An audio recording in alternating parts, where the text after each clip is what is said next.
So I can't test anything, but it should when you connect to when you press that connection button, you press this button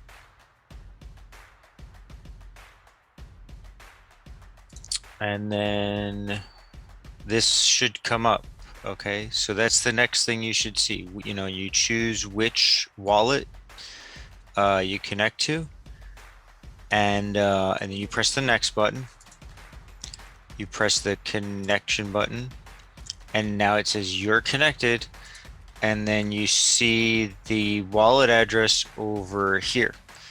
And then soon after that, you'll actually see the balance of BNB that you have. And if you have any other testnet currency, you'll see that here too. Um, if there's any other testnet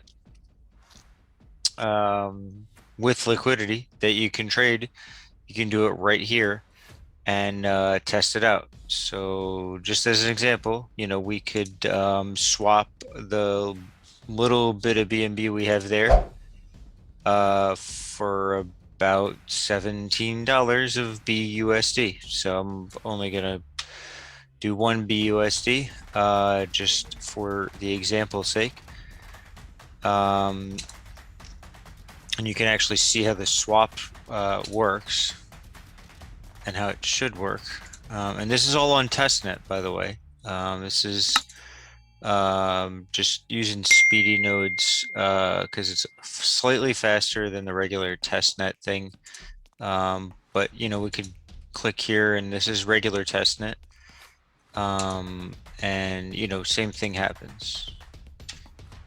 We press 1, it's 318. It's going off of an old number. So we got a balance of 1, and we do another swap, and that's how these swaps should work. When I go to try to connect to your site, it doesn't work that way, unfortunately.